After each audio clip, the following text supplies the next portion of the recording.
الحمد لله رب العالمين والصلاة والسلام على أشرف الأنبياء والمرسلين نبينا محمد وعلى آله وصحبه أجمعين. أما بعد فالندريمة dhe lavdrimet I takojnë vetëm Allahut Azza wa Jall. Salavat dhe selamat I dërgojmë Muhammedit alayhi salatu wassalam. Paqja dhe mëshira Allahut Azza wa Jall qoftë mbi të, familjen e tij, shokët e tij, sinqer besnikë dhe mbi të gjithë ata që e pasojnë deri ditën e gjykimit.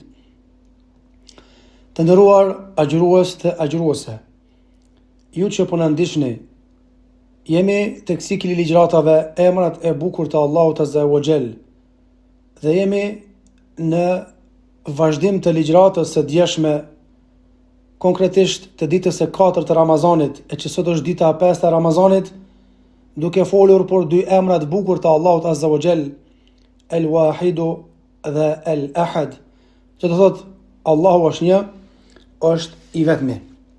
Na kanë mbetur edhe disa gjëra për t'i potencuar dhe për ta plotësuar ligjëratën e ditës së djeshme. Allahu Azza wa Jall në shumë aspekte, në shumë veprime, këtë botë dhe botën tjetër, na tregon që Zoti është El-Ahad, është I vetmi subhanahu wa ta'ala. Treguesi I parë se Allahu është El-Ahad është se forma e krijimit të krijesave në gjithësi është e vetme.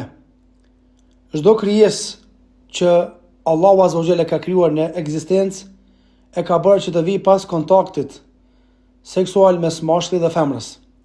E njëjta gjë ndodh me njeriu, kafshët dhe bimët edhe krijesat e tjera.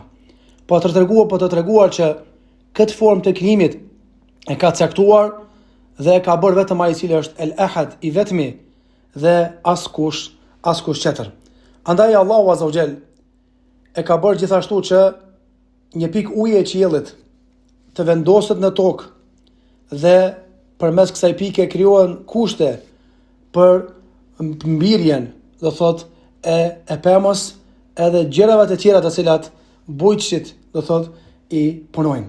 Andaj Allahu Azza wa Jall në surën Tariq thot Zoti Jalla wa Ala: "Afala yanzuru al-insanu mimma khuliqa min ma'in dafiq yakhruju min bayni as-sulbi wat-tara'ib innahu ala raj'ihi laqadir." Ajetet e surës At-Tariq nga ajeti 5 deri tek ajeti 8, Allahu Azza wa Jall tha: "Le të shikojë njeriu nga çka u krijua. Ai u krijua nga uji që hidhet fuqishëm, I cili del nga kurrizi I shpinës dhe drasa krahërorit. S'ka dyshim se Allahu ka fuqi ta kthej në jetë atë." Allahu Azza wa Jall pastaj në të njëjtën sure, ajeti 10 dhe 11, Allahu tregon mbi mënyrën se si mbin dhe shumohen bimët, tha pasa qiellin që ko pas kohe kthehet me shi, edhe tokën që qahet për bim. Do thot për bim. Për atë arsye, Allahu Azza wa Jall do thot na dëshmon përmes kësaj edhe shumë gjërave se ai është një, është I vetëm. Sikur të ishin dy zota, dy krijues, secili prej tjetrit do dëshironte të krijojë diçka të veçantë që nuk e ka krijuar tjetri. Ky pra ishte treguesi I parë se Allahu është El-Ahad, është një dhe I vetëm. Treguesi I dytë, kanë thënë ulemaja, Allahu Azza wa Jall ka caktuar norma dhe ligje të pandryshueshme dhe norma dhe ligje fikse në univers. Një nga këto norma dhe ligje është se çdo gjë ndodh gradualisht.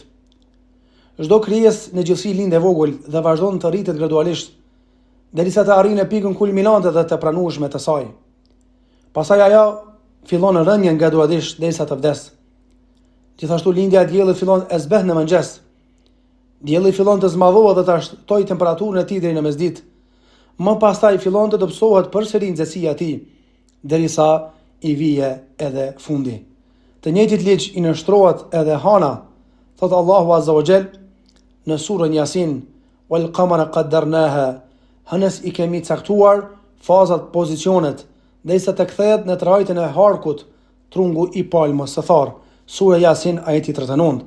Gjithashtu Allahu Azza wa Jall në surën e Rum thot: "Është Allahu Azza wa Jall ai që u krijoi nga dobësia. Pas dobësisë Allahu bëri fuqi, e pas fuqisë bëri dobësi dhe pleqëri." Andaj ligjet dhe normat graduale në gjësi janë tregues se Allahu Azza wa Jall, pra që i vendosi këto ligje, është një, wahid, edhe është el-ahad, i vetëm subhanahu wa ta'ala. Një tjetër veçanti është se asnjë nga fenomenet natyrore nuk vjen apo nuk zhduket sa hap e mbyll syt. Mëngjesi dhe agimi i ditës nuk vijnë me njëherë, por vijnë gradualisht. Po kështu është edhe arja natës. Këtë realitet e përmend Allahu Azza wa Jall në Kur'anin famlar në surën Takwir. Tha Allahu Azza wa Jall, edhe nata kur shtrihet dhe mëngjesi kur merr frym. Nënës shtatzani duan nën muaj që të lind foshin e saj. Vetë krijimi i qejve dhe i tokës u bë për 6 ditë. Ibrahimi a.s. në debatin që pati me mbretin Nemrud, kur Ibrahimi a.s. i tregoi një nga cilësitë e Allahut, e cila se Allahu ka në dorë të marr jetën dhe të jap jetën atë përsëri, Nemrudi ju përgjigj se Allah i bën diçka të tillë. Për këtë arsye ai vrau një nga të burgosët e tij dhe e la të lind një tjetër. Atëherë Ibrahimi a.s. i tha se Zoti i tij ka caktuar norma dhe ligje në gjësi, dhe nëse beson se je Zot, ndryshoj këto ligje. Ai tha, Allahu Azza wa Jalla sjell diellin nga lindja, ndërsa ti sjell nga perëndimi. Ai që mohoi u shtang dhe mbeti gojë hapur. Mbreti Nemrud mbeti i shtangur nga kjo sfidë, pasi nuk kishte çfarë ti thoshte. Andaj janë gjëra që tregojnë se Allahu është ai që krijoi gjësinë, është një wahid, edhe është el-ahad subhanahu wa ta'ala. Andaj Allahu Azza wa Jall në të gjitha këto çështje na dëshmon se Allahu është wahid edhe el-ahad. Treguesi i radhës është se e gjithë toka dhe gjithçka që është mbi të është nështruar ndaj një krijesë të vetme që quhet njeri. Nëse do të kishte dy zota, me njeriu ja ka nështruar gjithçka mbi tokë njeriu, qeti do e nështronte për gjinët, për shembull, luanat edhe elefantët. Madje jo vetëm në tokë, por i gjithë universi është dizajnuar në atë formë që njeriu të jetë lider dhe mëkëms i tokës. Inni ja'ilun fil ardi khalife. Pra dasi Allah tha, ne e caktuam njeriun pra khalife në tokë. Andaj kjo dëshmon dhe është tregues i qartë edhe tregues real se Allahu Azza wa Jalla është wahid el-ahad. Sikur të kishte dy zota, universi do të hynte në një kaos dhe në gjëra shkatrimtare. Cili prej tyre do të ishte më i forti, cili do të udhëhiqte gjësinë, cili do të caktonte që dielli të lind nga lindja e qetri në të ndryshonte të nesërmen dhe do e bënte të lind nga perëndimi. Andaj muslimani e kupton këtë gjë dhe me fuqinë e zemrës dhe shpirtit dhe besimit beson në një Zot të vetëm, i cili është el-wahid edhe el-ahad, pra një edhe i vetmi subhanahu wa ta'ala. Treguesi i radhës që tregon se Allahu është një dhe i vetëm, është harmonia dhe integriteti në gjësi. Të gjithë ne ndjejmë dhe e shohim se gjithçka funksionon si një vetme dhe unike, duke i shërbyer njëja tjetrës. Për shembull, shiu që bjen duhet të ketë një bashkëpunim mes diellit, detit, rreve, erave dhe ujit. Kuptohet qartë se është një fabrikë, pra departamentet e secilës kanë një bashkëpunim perfekt. Integriteti dhe harmonia në gjësi tregojnë se krijuesi i saj është një dhe i vetëm dhe është i përsosur subhanahu wa ta'ala. A nuk tregon kjo harmoni dhe këto gjëra në pikmori se është një i vetëm subhanahu wa ta'ala? Treguesi i radhës që tregon se Allahu Azza wa Jalla është një dhe i vetëm, ose është kush tjetër veç ti nuk pretendon se është Zot. Për dashuj Allahu Azza wa Jalla në surën Fussilet tha, më pas Allahu ju drejtua qiellit, krijimit të tij, i cili ishte tym, mjegullaj, atij dhe tokës dhe i tha, binjuni urdhit tem me dëshira së me dhun. Ata të dy thanë, po i bindemi me dëshirë. Askush tjetër përveç Allahut nuk ka thënë fjali të tilla dhe nuk ka pretenduar të jetë Zot. Normalisht njëherë disa njerëz i kërkuan Abdullah ibn Quhafes radhiyallahu an të shkruajë disa ajete si Kur'ani. Ai i kërkoi ta lënë në një dhomë të vetme, që të frymëzoi, hyrë në dhomë dhe qëndroi një ditë të vetme, kur doli tha, është e pamundur të shkruhet një Kur'an tjetër. Kush vetë tjetër, ai është një dhe i vetëm, mund të urdhërojë qiellin dhe tokën dhe ata t'i binden. Andaj i kërkuan një gjë të tillë e pastaj do thot ai nga ky rast e pranoi Islamin. Për të Allahu tha në surën Hud, ju pa thënë, o i tokë, përpije ujin tënd, dhe o qiell, ndërpreje shiun, u i tërheq urdhri u zbatua dhe ajo anija u ndal pra në kodrën el gjudi me urdhin dhe me lejen e Allahut azza wa jall. Andaj Allahu azza wa jall është ai i cili pra i ka krijuar gjërat në përpikmëri subhanahu wa ta'ala. Andaj muslimani e mbush zemrën e tij me këtë besim, jeton me këtë besim, nuk lohatet dhe nuk dyshon se Allahu azza wa jall është një edhe është i vetëm. E dini rastin e cekëm në ligjatën e kaluar, rastin e Bilalit, i të cilën e shtrinën në shketir mbi 50 gradë dhe normalisht i veshën një mbrojë nga hekuri që të digjet, edhe i hodhën një gur të madh mbi krahor dhe e godisnin me kamxhik. Ata i kërkonin ta mohonin Zotin e vërtet, por goja e tij, edhe pse me nxisë dilin fjalët, thoshte el ahad, i vetëm është Allahu azza wa jall. Andaj kjo bindje tregon se shokët e pejgamberit alayhi salatu wasalam ishin të vendosur të jepnin çdo gjë për atë i cili është një i vetëm subhanahu wa taala. E dinë rastin e shërptorës së Firaunit, teksa i krihte flokët e vajzës së saj, i bie e vajzës së Firaunit, i bie krahën tokë dhe kur e merr thot bismillah. Vajza e Firaunit e pyet cilin Zot babain tim, ai tha Zoti jam është i yti dhe i babait tim është Allahu azza wa jall.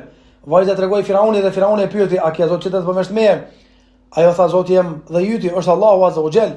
Farauni e mori atë dhe 4 fëmijët e saj dhe i afron pa një zari të madh, të nxezur fort dhe i thot a ke Zot tjetër veç meje? Ajo tha Zoti jam është Allahu, edhe i yti është Allahu azza wa jall. Gruaja besimtare u përgjigj kështu. Atë Firauni e mori fëmijën e saj më të madh dhe e hedhi në zjarr.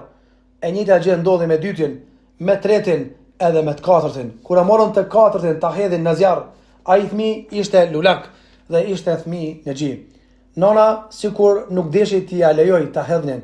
Në atë moment filloi foshnjë të flet, o inën ime, ti je në rrugën e vërtet, prandaj duro. Kështu e hodhën në zjarr edhe fëmijën e katërt së bashku me nënën e tij. Për disa çaste, do thot edhe britmat e tyre u zhdukën, por mbeti sakrifica dhe mos dorëzimi për hir të atij që është një dhe i vetëm subhanahu wa ta'ala. Pejgamberi alayhi salatu tregon pra për këtë rast në Isra dhe Mirazhin thot, teksa po ngjiteshim lart në qiell me Xhibrilin, ndjeva një aron shumë të këndshme që nuk e kisha ndier asnjëherë atë. E pyeta Xhibrilin se ç'ishte kjo aromë e mirë. Ai më tha ishte aroma e shëptorës së Firaunit dhe fëmijëve të saj. Andaj për shkak të sakrificës, pra Allahu azza wa jall ja ka bërë keq shpërblim, do thot shëptorës së Firaunit, ani pse ishte shëptore, megjithatë ishte e bindur në Allahun azza wa jall. Për arsye muslimani, pra beson në Allahun azza wa jall, jeton me këtë emër dhe me këta dy emra të bukur të Allahut, emrat bukur të Allahut azza wa jall, frymon me këta emra, jeton dhe vdes me emrat e Allahut subhanahu wa ta'ala. Qysh me fut në jetën e praktike emrat e Allahut, qysh me i fut el wahid, el ahad. E para është të jesh i sinqert me Allahun, një dhe të vetëm. Kjo nuk kupton që ta veprosh çdo fjalë për hir të atij që është el wahid, el ahad. Ta bësh çdo punë, çdo lëvizje, të veprosh vetëm për atë që është një dhe i vetëm, e sidomos këtë ta bësh në muajin e bekuar të Ramazanit. Nëse në Ramazan agjëruese e nderuar e edukon veten që të jetosh, të frimosh dhe të munosh vetëm për atë që është një dhe i vetëm, atëherë ke më të lehtë për hir të Allahut azza wa jall. Për atë arsye Allahu tha: "Qul inna salati wa nusuki wa mahyaya wa mamati lillahi rabbil alamin, la sharika lahu wa bidhalika umirtu wa ana awwalul muslimin." Allahu i tha pejgamberit sallallahu alaihi wasallam në surën An'am, ajetin 163, tha Zoti xhelalu ala më të vërtet thuaj ti o Muhammed sallallahu alaihi wasallam, namazi jem kurbani, jeta dhe vdekja ime janë thjesht për Zotin e botrave. Ai nuk ka shok të barabartë me të dhe për këtë jam urdhëruar. Pra çdo gjë që posedojmë, duhet ta përdorim me gjëra që e kënaqin Allahun azza wa jall, i cili është një dhe i vetëm. Asnjë punë mos e bër për askë tjetër. Mos i bëj për sy e faqe, por bëri për hir të Allahut subhanahu wa ta'ala. Nga sa Allahu tha: "Ma umiru illa liya'budullaha mukhlisina lahu din", nuk janë urdhëruar tjetër pos ta adhurojnë Allahun azza wa jall me një adhurim të sinqert.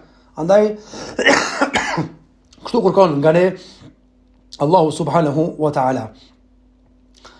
Gjithashtu, pejgamberi alayhi salatu wasalam e ka praktikuar këtë çështje vazhdimisht në jetën e tij të përditshme. Bile e kishte praktik çdo natë teksa lutej, i dërgoi Allahu thoshte: "O Zot, ty të jam ndërzuar, tek ti kam besuar, tek ti jam mbështetur, me fjalët e tua gjykoj, me emrin tënd luftoj." Andaj kështu ka jetu pejgamberi alayhi salatu wasalam. Pra arsye muslimani bëhet pra prej atyre që e adhurojnë Allahun azza wa jall, e njësojnë Zotin xhelala dhe veprojnë për hir të atij që është wahid edhe al-ahad. Kështu pra ka vepruar edhe pejgamberi alayhis salam, edhe shokut e tij, dhe normalisht kanë qenë robër të Allahut azza wa jall dhe e kanë njësu Zotin xhelala. Andaj kështu duhet të bëjmë edhe ne, të nderuar agjërues dhe të nderuar agjëruese. Pejgamberi alayhis salatu wasalam pra vazhdimisht i dërguar Allahut alayhis salatu wasalam u mundonte që tu anguliste këta emra të bukur të Allahut azza wa jall në zemrat e muslimanëve. Dhe ajo që kërkohet prej neve është që kur ta lexojmë surën El-Ikhlas, ta lexojmë me vëmendje, të jemi të sinqert, edhe të mbindur që Allahu është ahad. Kul huwallahu ahad. Pra thuaj Allahu është një. Pra el-ahad edhe wahid do thot një dhe i vetëm subhanahu wa taala. Ajo që kërkohet prej neve për fund, të ndëruar agjëruese të kësaj ligjërate, është ta përtrim besimin ton, imanin ton me këta dy emra, dhe e dyta të përpiqemi të jemi sa më të sinqert dhe të bëjmë punët vetëm për hir të atij që është një dhe i vetëm subhanahu wa taala. Duke i lënë në kujdesin e Allahut azza wa jall, lu Zotin e Madh që edhe kjo ditë që kaloi Allahu të na pranoj, dhe në takimin e ardhshëm, walhamdulillahi rabbil alamin.